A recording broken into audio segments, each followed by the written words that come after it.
તમે 7મા 8મા ધોરણથી સોસાયટીમાં કંઈ પણ કરેલું હોય, ઇન્ટર્નશિપ કરી, મેં ફાયર સ્ટેશનમાં કામ કર્યું, મેં પોલીસ સ્ટેશનમાં કામ કર્યું, મેં પ્લાન્ટેશન કર્યું, મેં મારી કોલેજ સ્કૂલમાં કોઈ એવો પ્રોજેક્ટ કર્યો, મારા ગ્રુપમાં કંઈ પ્રોજેક્ટ કર્યો, તો એનું પ્રેઝન્ટેશન પ્લસ તમારી બધી જ કો કરિક્યુલર અચીવમેન્ટ એને એકેડેમિક્સ જેટલું જ ઇમ્પોર્ટન્સ આપવામાં આવે છે. મોટાભાગની સારી યુનિવર્સિટી ખાલી એકેડેમિકલી સ્કોલર સ્ટુડન્ટને રિજેક્ટ કરે છે. હું 99 દર વર્ષે લાવ્યો છું, કન્સિસ્ટન્ટ છું, પણ હું સ્પોર્ટ્સમાં સારો નથી, આર્ટમાં સારો નથી, મારી લાઈફમાં બીજું એવું કોઈ અચીવમેન્ટ નથી સ્ટડી સિવાય, એને એવા સ્ટુડન્ટ જોતા જ નથી. કારણ કે એ લોકો એવું માને છે કે હ્યુમન લાઈફનું ડેવલપમેન્ટ ખાલી એકેડેમિક્સથી નથી થતું, જે આપણે ક્યાંય ને ક્યાંય મિસ કરી દઈએ છીએ. એ એવું કહે છે કે અમારે જીનિયસ જોઈએ છે, અમારે સ્કોલર નથી જોઈતા. રાઈટ? જીનિયસ એ માણસ કે જે નોર્મલી ઘણા બધા ફિલ્ડમાં નેચરલી ટેલેન્ટેડ છે, તો એ લોકો તમારી પાસે તમારા સ્પોર્ટ્સના સર્ટિફિકેટ માગશે, એનું વેટેજ તમારા એકેડેમિક સર્ટિફિકેટ જેટલું જ હશે. તમારા કલ્ચર એક્ટિવિટીઝના સર્ટિફિકેટ માગશે, તમે કરેલી સોશિયલ સર્વિસીસના સર્ટિફિકેટ માગશે, તમે કરેલા કમ્યુનિટી વર્કના સર્ટિફિકેટ્સ માગશે. જો એકેડેમિક્સનું વેટેજ 25% હશે તો આનું વેટેજ 25% જ હશે. એટલે એને તમે અવોઇડ નથી કરી શકતા. એ લોકો એવું નથી ઈચ્છતા કોઈ માણસ ખાલી બુકવર્મ બને, કારણ કે કલ્ચર એ વસ્તુને સપોર્ટ નથી કરતું. એ કલ્ચર એમ કહે છે કે તમે માણસ તરીકે જીવો, તમે ઇન્ડિવિજ્યુઅલ તમારી લાઈફ એન્જોય કરો.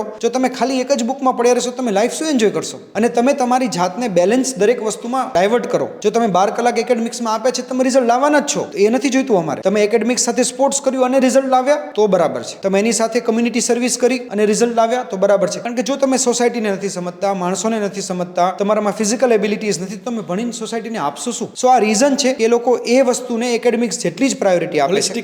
હોલિસ્ટિક અપ્રોચ હશે તો જ તમને ટોપ યુનિવર્સિટીઝ એડમિશન આપશે, નહીં તો નહીં આપે.